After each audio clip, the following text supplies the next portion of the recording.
इतिहास में कुछ नाम ऐसे होते हैं जो या तो आदर्श बन जाते हैं या फिर विवादों में घिरे रहते हैं, लेकिन एक ऐसा नाम था जो इन दोनों के बीच फंसा रहा। एक क्रांतिकारी जो भारत की आजादी के लिए मरते दम तक लड़ने को तैयार था, दूसरी ओर एक राजनीतिक विचारधारा जो लोगों के बीच आज भी बहस का मुद्दा बनी हुई है। आज हम बात कर रहे हैं वीर सावरकर जी।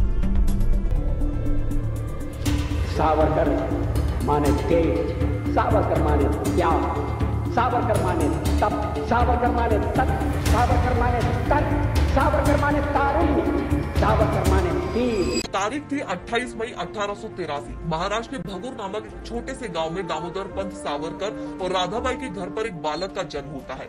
नाम रखा गया विनायक दामोदर सावरकर। केवल 9 वर्ष की उम्र में ही उन्होंने अपनी मां को गंवा दिया था और 7 साल बाद 1899 में एक महामारी में उनके पिता का भी देहांत हो गया, जिसके बाद उनके भाई गणेश ने परिवार का पालन पोषण किया। पर इतनी सारी दिक्कतों के बावजूद क्या किसी ने सोचा था कि ये लड़का एक दिन भारतीय इतिहास का महत्वपूर्ण हिस्सा बनेगा? बचपन से ही सावरकर की सोच दूसरों से काफी ज्यादा अलग थी। 1897 में जब चापेकर ब्रदर्स ने अंग्रेज अफसर डब्ल्यू.सी. रैंड की हत्या कर दी थी, तो इस घटना ने सावरकर पर गहरा प्रभाव डाला था। तभी से ही उनके मन में क्रांति की चिंगारी जल उठी थी। उनका एक ही लक्ष्य था, अंग्रेजी हुकूमत का विनाश करना।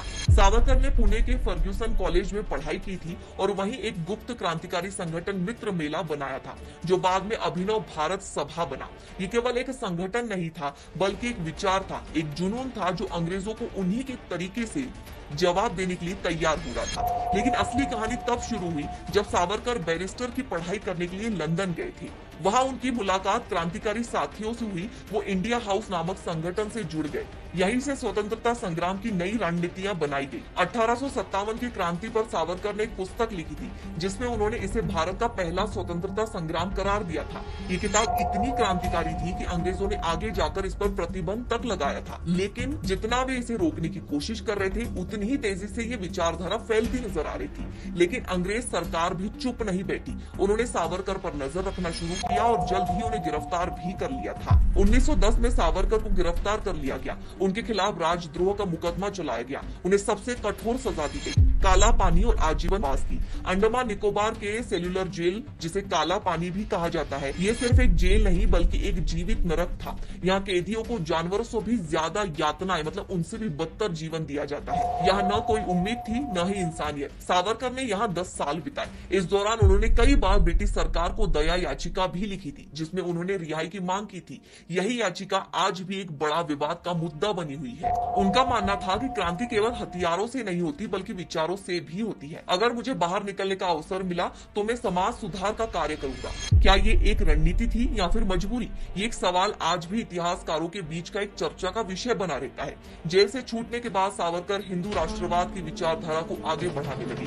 उनका मानना था कि हिंदुत्व केवल एक धर्म नहीं है, बल्कि एक राष्ट्र की पहचान है। सावरकर 20वीं सेंचुरी के सबसे बड़े हिंदूवादी रहे, जिसके कारण उन्हें 6 बार अखिल भारतीय हिंदू महासभा का अध्यक्ष भी चुना गया था।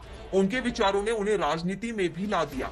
कुछ लोग उन्हें हिंदू राष्ट्रवाद का समर्थन मानते थे, तो कुछ उनके विचारों का विरोध करते थे। गांधी जी की हत्या के बाद सावरकर पर भी आरोप लगाए गए थे, लेकिन अदालत में वो निर्दोष साबित हुए। फिर भी उनका नाम हमेशा विवादों में घिरा रहता है। 1965 में उनकी तबीयत खराब हुई थी और फिर 26 फरवरी 1966 में मुंबई में ही उन्होंने अंतिम सांस ली। एक तरफ उनकी आजादी की लड़ाई की कहानी प्रेरणादायक बनी हुई है, तो दूसरी तरफ उनकी राजनीतिक विचारधारा आज भी बहस का विषय बनी हुई है।